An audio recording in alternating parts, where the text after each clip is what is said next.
I'm here. I'm just going to try to focus. I study pranic healing and law of attraction and things like that. And I'm religious as well. I recently went through a breakup. That's been hard. I was dating someone for 4 years, and 2 months ago, we broke up. And the thing is, I know you can't attract someone back because you can't control what they do. You can't control their world. Because you can't control their world doesn't mean that you can't attract them back. But believing that you need to control their world will keep you from getting what you want. Right. Because you don't believe that you can control someone else. And you really can't. You can only control your own vibration. But power of influence is from aligning with source. In other words, when we say there is a leverage in alignment, which means there's a leverage in happiness, which means there's a leverage in clarity.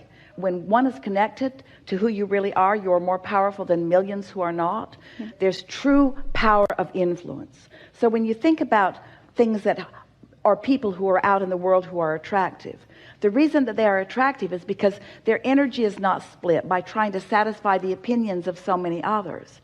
And so what you want to do is come into full alignment with what you want. Spend as little time as possible in pushing against what you don't want, and in that clarity, what you want must come to you. And it will either come in the face of the one who went away or in the face of someone else. Okay. But through the experience that you've lived, you are in a stronger, clearer place of asking, and asking really for more than you asked for when you first attracted that relationship to begin with. Yes. Yes. That's a big part of it, because I felt that that was the truth, that, right, you can't control someone else's destiny or bring someone back in, but I feel the reasoning is very close to alignment, the reason I want this person. Let us show you what happens in most relationships. So here you are, and let's say you want this set of things. And here's the other, and let's say the other wants this set of things. And let's say that some of them are the same and some of them don't seem quite the same. So what happens with most people is you look over there at the things that you don't agree with. So your vibration isn't clear. So you're not one of those who's connected to source energy. So you don't have the power of that leverage. And the other is looking at what you want that he doesn't want, and so doing the same thing, not in alignment either. So here you are, two people, neither one tapped in or tuned in or turned on to what they really want, both blaming the other for not being in the place that they want to be. So that's why you have to leave the person that you want out of the equation in order to get the person you want. Because your awareness of who they're being, if it's not in harmony with what you think you want, keeps you out of alignment, when there is huge potential of experiencing what you want if you just stop focusing upon the aspects that aren't what you want. So don't focus on, the negative parts of the relationship. Yeah, because you get what you think about. Right. And don't hold somebody else responsible for how the relationship is going. We're certain that most of you believe that if they'd just be different, they'd be perfect. If they'd just be different, then everything would be fine. But no one came into this experience to give you what you need for your world to be perfect. In the same way that when we say you came into this environment of enormous diversity in order to choose the perfect life that you want to live, we want you to understand that every person that you are co-creating with is like a microcosm of that. They have so much diversity so that you can create what you want from your exposure to the experience with that. But most humans don't get that. You need to stop doing that and stop doing that and do more of that and stop doing that and stop doing that and do more of that. And that isn't what you came into this environment for. You came to focus and align with what you want, and law of attraction will bring you more and more of that until eventually it will bring you only that. So in knowing that, when you have something like a broken heart, which is just, I'm trying to get happy, and there are times I do, but then social media, and I'm so drawn for momentum to go to his page. When your heart is broken, the sensation of a broken heart means you are in complete opposition to the source within you and what the source within you knows. Your heart is not broken. You are experiencing what it feels like to be looking in exact opposition of what you want. What do you mean? We mean that you want the relationship. You want the relationship to work. You want the relationship to be wonderful. But you've accepted that it's gone, that it's not coming back, that you can't have it. So you are focused in such opposition to what you want and such opposition to what your inner being knows to be true that you feel as if your heart is broken. That's so dramatic and so not true. Your heart isn't broken. You're just in this moment focused in opposition to what you want. Cut it out. Yes, ma'am. We're giving you a crash course in all of this, but we want you to understand you get what you think about. And it is certain that a lot of what you were thinking about was worrying about whether this was going to be ongoing, worrying about whether it was going to last. In other words, Yeah, it's silly stuff. It was more of a realization that it was right after it ended.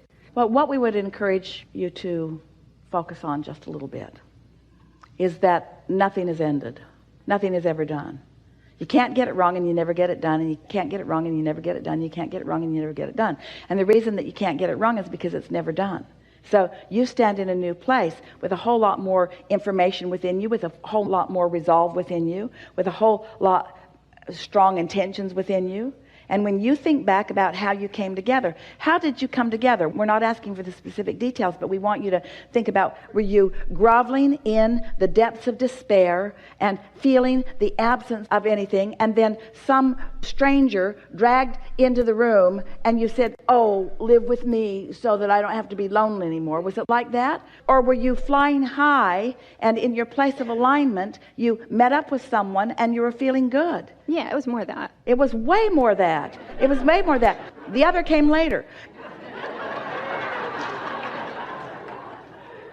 Your initial coming together is the strongest indicator of the compatibility. And your initial coming together showed you enormous compatibility.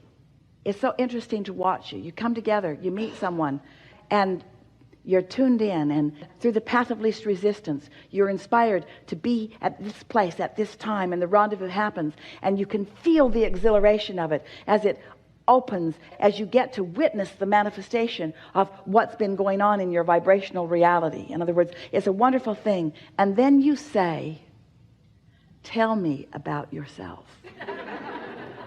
And as you start facing the reality of where you have been before you were in that place where you rendezvoused, that's what starts sort of messing up the vibration, and that's where your incompatibility starts. In other words, we're going to tell you a story, and it's going to feel off the subject to you, but it isn't.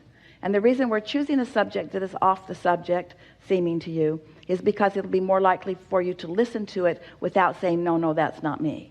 So just hear this story. So a man is talking to us, and he and his family have a house that they want to sell. And they've been wanting to sell it for a long time. It's been on the market for a long time.